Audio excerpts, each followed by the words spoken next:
quelques jours des examens, je voulais vous donner 9 conseils de révision. Fermez vos onglets. Enfin, fermez ceux qui n'ont aucun rapport avec vos révisions. Si vous êtes en train de réviser l'histoire de France, fermez tous les autres onglets.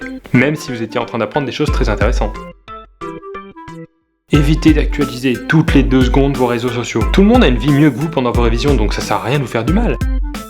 Réduisez légèrement votre temps de sommeil. Si vous êtes en retard dans vos révisions et que vous avez l'habitude de dormir 8 heures par nuit, réduisez à 7 heures, ça vous tuera pas et vous aurez plus de temps pour travailler. Si vous avez l'habitude de 7 heures de sommeil, passez à 6h30. Et si vous avez l'habitude de 20 heures de sommeil, c'est que vous êtes un koala. Dans ce cas, vous comprenez pas grand chose à cette vidéo. Sortez un peu pour vous détendre. Faites une pause de 15 minutes dans l'après-midi pour vous aérer l'esprit. Pas une pause de 4 heures en fin de journée. Même si vous avez l'option danse au bac, c'est pas un gros coef, donc arrêtez. Travaillez en tiers. Quand vous devez apprendre quelque chose par cœur, passez 1/3 du temps à le lire et 2/3 à le réciter. Le temps j'arrive pour pouvoir le manier, trouver les graines de sablier. Bon, là j'ai pas pris un bon exemple parce que personne n'apprend du damso pour un examen, mais vous avez compris le principe.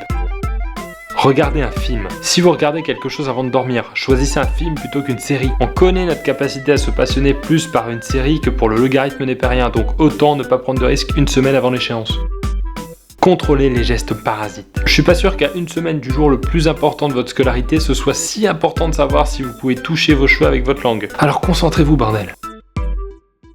Utilisez la technique Pomodoro. Elle consiste à travailler 25 minutes en étant concentré à fond et prendre 5 minutes de petite pause pour après recommencer. Attention de ne pas inverser ces chiffres, sinon ce serait ridicule en termes d'efficacité.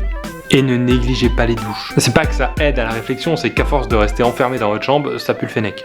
Voilà, j'espère que ces petits conseils vous auront aidé. Merci d'avoir regardé cette vidéo, j'en profite pour souhaiter de bonnes révisions à tous ceux qui sont en pleine période de révision. J'ai essayé cette fois de vous donner des vrais conseils, notamment la technique Pomodoro, qui existe, ça veut dire tomate, c'est pas moi qui l'ai inventé. Si vous voulez d'autres vidéos comme ça de conseils, n'hésitez pas à vous abonner et j'en referai à la clé. Attends, je vous laisse avec une vidéo sur la même thématique.